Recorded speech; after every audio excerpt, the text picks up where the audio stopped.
Baik Bapak Ibu sekalian, di sesi pertemuan kali ini Pak Indra akan menjelaskan kepada Bapak Ibu sekalian tentang materi kita di hari ini tentang fintech syariah di mata kuliah Lembaga Bisnis Syariah dan Industri Halal di jurusan Hukum Ekonomi Syariah Pasca Sarjana IKI Jakarta. Bapak Ibu sekalian yang dirahmati Allah, hari ini adalah kita bicara tentang fintech, itu financial technology ya, yang Masya Allah luar biasa sedang berkembang di tengah-tengah kita di hari ini.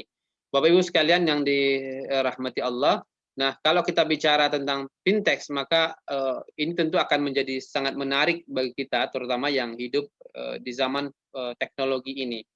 Nah, kalau kita perhatikan misalnya dari sisi financial technology ini, baik Pak akan lihatkan sama Bapak Ibu sekalian. Yang pertama harus kita pahami adalah apa itu fintech. Fintech adalah akronim atau singkatan dari financial technology, jika diterjemahkan dalam bahasa Indonesia menjadi teknologi finansial. Menurut Bank Indonesia, teknologi finansial adalah penggunaan teknologi dalam sistem keuangan yang menghasilkan produk, layanan, teknologi, atau model bisnis baru serta dapat berdampak pada stabilitas moneter, stabilitas sistem keuangan, ya, atau efisiensi, kelancaran, keamanan, dan keandalan dalam pembayaran. Secara spesifik didefinisikan, ya, definisi dari fintech adalah aplikasi teknologi digital untuk masalah-masalah intermediasi keuangan, atau dalam cakupan yang lebih luas lagi, dalam World Bank mengatakan memberi definisi fintech sebagai industri yang terdiri dari perusahaan-perusahaan yang menggunakan teknologi agar sistem keuangan dan penyampaian layanan keuangan lebih efisien. Kalau kita baca apa itu pengertian daripada fintech, ya, jadi sederhana. Apa itu fintech, ya? Ya, itu layanan jasa keuangan berbasis teknologi informasi, ya. Lalu apa saja jasa keuangannya? Ada pembayaran, payment, ada pendanaan, funding, perbankan, digital banking, pasar modal, capital market, perasuransian, insurance tax, jasa pendukung, seperti fintech dan lainnya. Nah, teknologinya apa? Yaitu menggunakan internet atau smartphone. Jadi ini yang dikatakan dengan fintech itu. Sistem cara kerja fintech itu. Jadi kalau Bapak Ibu perhatikan, ya. Nah, jadi yang pertama, fintech memungkinkan layanan jasa keuangan diakses melalui perangkat elektronik seperti smartphone atau komputer, sehingga masyarakat tidak perlu lagi pergi mengunjungi kantor atau lembaga jasa keuangan. Mudah atau tidak? Nah, jadi biasanya kita harus datang ke kantor jasa keuangan. Nah, tapi dengan ada fintech ini, yang memungkinkan layanan jasa keuangan diakses melalui perangkat elektronik seperti smartphone. Jadi cukup dengan handphone, nah atau komputer, masyarakat tidak perlu lagi pergi mengunjungi kantor lembaga jasa keuangan. Lalu yang kedua, teknologi ini memfasilitasi integrasi berbagai layanan jasa keuangan ke dalam satu platform, antara lain pembayaran, kredit, atau perasuransian yang dapat diakses, ya, kapanpun dan dimanapun.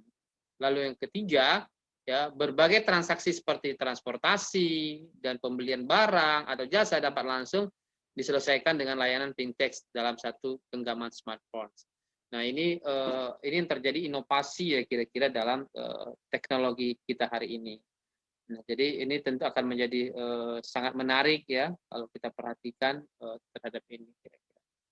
Definisi fintech syariah, ya, yang dikeluarkan oleh Dewan Syariah Nasional MUI mengatakan bahwa financial teknologi syariah atau layanan pembiayaan berbasis teknologi informasi berdasarkan prinsip syariah adalah penyelenggaraan layanan jasa keuangan berdasarkan prinsip syariah yang mempertemukan atau menghubungkan pemberi pembiayaan dengan penerima pembiayaan dalam rangka melakukan akad pembiayaan melalui sistem elektronik dengan menggunakan jaringan internet. Jadi pada dasarnya yaitu mempertemukan, ya, antara pemberi pembiayaan dengan penerima pembiayaan, ya, dalam rangka melakukan akad pembiayaan melalui sistem elektronik dengan menggunakan jaringan internet. Bapak Ibu sekalian yang dirahmati Allah, nah apa perbedaannya antara fintech syariah dan konvensional? Nah, salah satu pedoman yang harus diikuti oleh penyelenggara fintech syariah adalah tidak boleh bertentangan dengan prinsip syariah, yaitu antara lain terhindar dari riba, gharar, maisir, tadlis, doror, zulum, dan haram. Nah, perbedaan yang paling menonjol antara fintech syariah dan fintech konvensional, salah satunya adalah bunga. Di mana di dalam syariah Islam, bunga tidak diperbolehkan karena terdapat unsur riba. Nah, Bapak Ibu sekalian yang dirahmati Allah, nah, klasifikasi fintech dalam layanan jasa keuangan. Yang pertama adalah pembayaran. Jadi fintech bisa berfungsi sebagai pembayaran, transfer, clearing, dan penyelesaian. Contohnya mobile banking misalnya, digital wallet misalnya, digital currency, dan seterusnya dan berbagai macamnya. Nah, ini yang lagi tren di tengah-tengah kita, digital wallet dan berbagai macamnya. Itu fungsinya adalah sebagai pembayaran.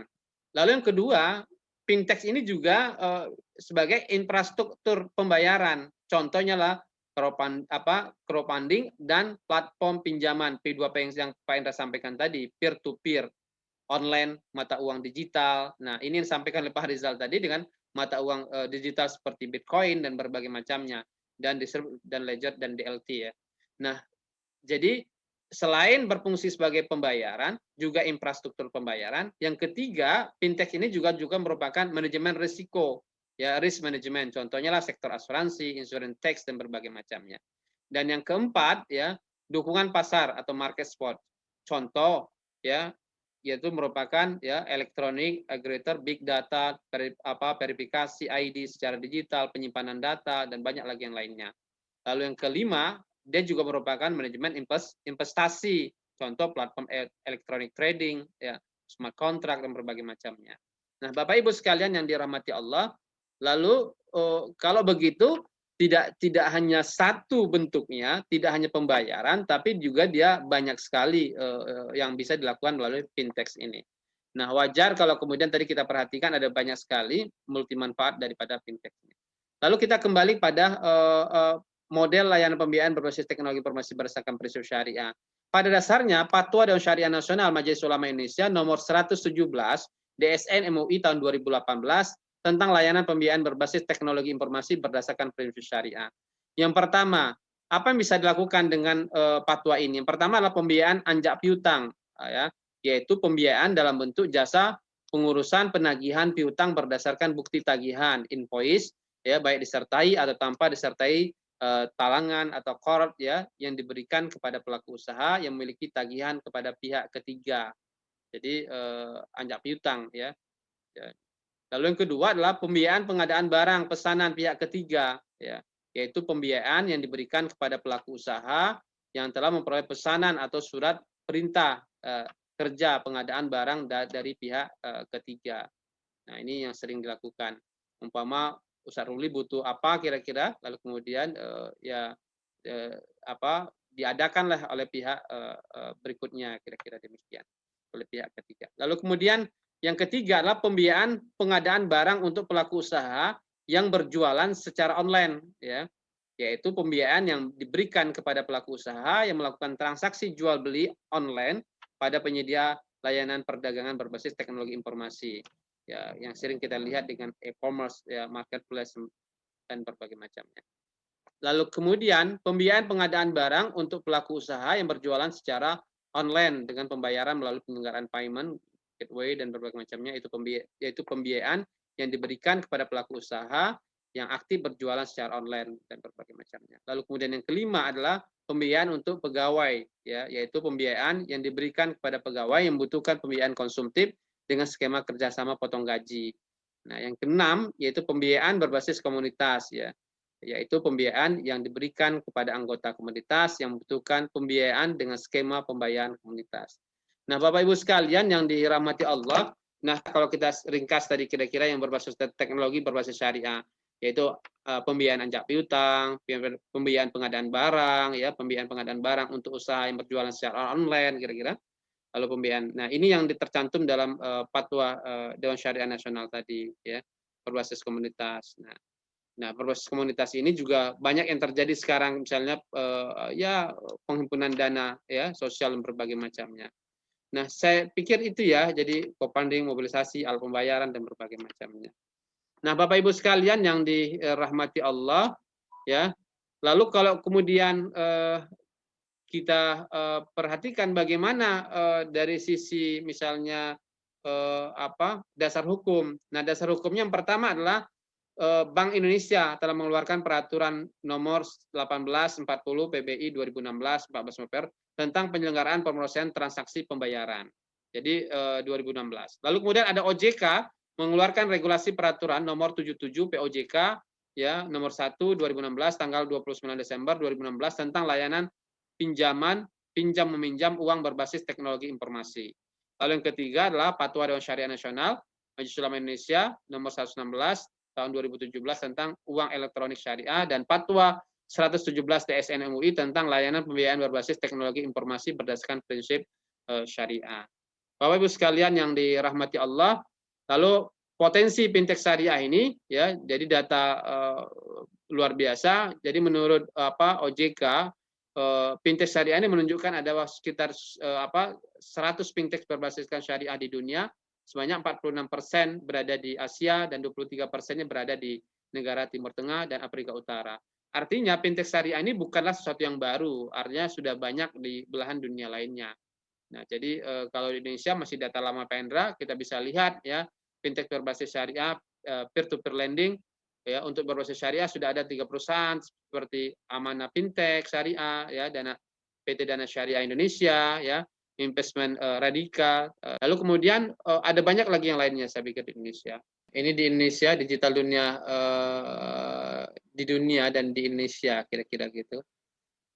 Ekosistemnya Masya Allah luar biasa ya. Jadi kita bisa lihat POJK-nya sudah cukup banyak terhadap ini. Gitu. Bagaimana dampaknya bagi UMKM? Malah dahsyat dengan teknologi ini. Coba kita perhatikan dengan skema ini. Ya, kalau kita perhatikan dengan skema ini, maka perusahaan jasa mobilisasi dana. Di sini ada perantara namanya Rasul Mal, ya, sindikasi modal. Nah, di sini ada sarik pasif pemodal. Nah, siapapun yang punya handphone dia bisa menjadi pemodal.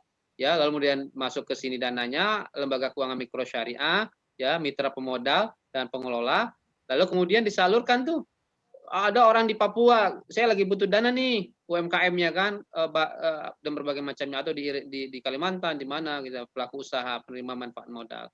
Maka nanti dari sini ke sini adalah sistem berbagi hasil, maka dia di sini akan mendapatkan. Jadi ini luar biasa. Jadi kalau kita lihat konsepnya ini, ya, fintech perusahaan jasa mobilisasi dana ini luar biasa bagi saya. Nah, contoh kita perhatikan misalnya perusahaan jasa dan ini latar belakangnya. Jadi mendanai pelaku UKM, usaha kecil menengah, secara syariah, secara tidak langsung sohibul mal menjadi mata rantai kebaikan dalam membebaskan pelaku usaha dari bahaya riba. Jadi malah dia membebaskan masyarakat dari bahaya riba dibandingkan dia pinjam kepada rentenir, ya kan? Nah, lalu yang kedua adalah kolaborasi pendanaan usaha secara digital. Jadi hanya bermodalkan handphone, dia bisa melakukan kolaborasi pendanaan secara digital. Lalu yang ketiga, mudah menjadi pemodal dan mengambil bagian dalam pemberdayaan UKM di Indonesia secara syariah. Jadi mudah. Jadi hanya bermodalkan teknologi handphone tadi. Nah, Bapak Ibu sekalian, nah saya pikir itu ya. Jadi ada satu hal yang menarik kira-kira dalam perkembangan sistem pembiayaan di Indonesia. Yang dulu umpama kalau kita ingin melakukan pembiayaan, kita harus datang ke lembaga terkait. Tapi sekarang dengan kemajuan teknologi, semuanya bisa dilakukan melalui teknologi. Dan ini luar biasa. Jadi artinya bisa menghubungkan antara banyak orang di Indonesia, bahkan di dunia, antara orang yang membutuhkan ya dana dengan orang yang kelebihan dana. Antara orang yang membutuhkan barang dengan orang yang memiliki barang. Jadi satu hal yang menarik, tapi tentu harus dijaga juga prinsip-prinsip syariah di dalamnya, ya, karena itu akan bertentangan ketika misalnya proses misalnya antara orang membutuhkan dana dengan orang yang memiliki dana. Maka di situ kalau di konvensional akadnya adalah utang piutang kan, yang kemudian di mana keuntungannya dari bunganya. Nah di syariah tentu tidak boleh, ya.